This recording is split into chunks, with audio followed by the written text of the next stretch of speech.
Oui, bonjour Laurent, bonjour à tous. Il s'agit d'une technique de méditation en classe. Ce sont des séances de 20 minutes sur les heures de cours, donc, durant lesquelles on apprend aux élèves à respirer lentement et surtout à focaliser leur attention sur une seule chose, sur leur respiration, sur une sensation, sur une odeur. Le but, c'est d'évacuer tout le reste et de ne pas se laisser porter par l'agitation du moment. C'est ce qu'on appelle la méditation de pleine conscience. Alors, des enseignants l'avaient déjà testé pour réduire les conflits en classe avec succès. Et ils le font maintenant pour effectivement mieux préparer leurs élèves aux examens.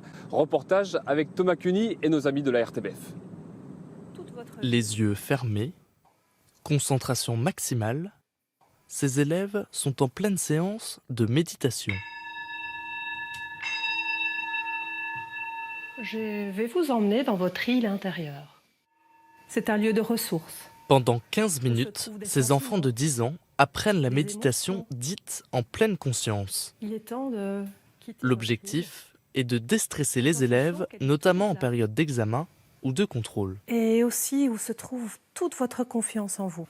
Des séances qui semblent porter leurs fruits. Depuis l'année, j'étais vraiment super stressée. Et depuis que je fais la méditation chez moi et à l'école, je suis moins stressée.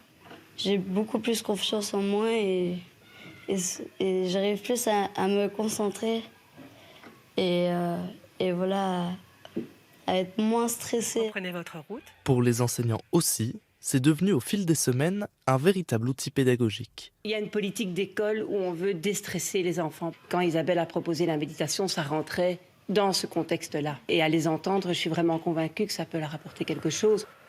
Leur apporter des outils qu'ils vont pouvoir utiliser toute leur vie. Donc cette gestion des émotions, la gestion du stress, la confiance en soi. Et puis progressivement pour arriver à la bienveillance, l'altruisme. Ces professeurs sont en pleine formation. Ils apprennent la méditation en milieu scolaire pour pouvoir faire des séances dans leur classe. C'est un programme qui avait été plutôt destiné pour les établissements compliqués, où il y a des problèmes à la fois sociaux, mixité raciale, violence scolaire, harcèlement. Mais ça s'est généralisé très très vite parce qu'il y a d'autres difficultés, il y a d'autres problématiques comme les problématiques d'attention qui de toute façon touchent tous les milieux socio-éducatifs. Donc on est autant maintenant dans les écoles privées, les écoles catholiques, les écoles publiques et les écoles alternatives. Une méthode encore expérimentale, mais certaines associations souhaiteraient que ces séances soient intégrées au programme scolaire et aux études d'enseignants.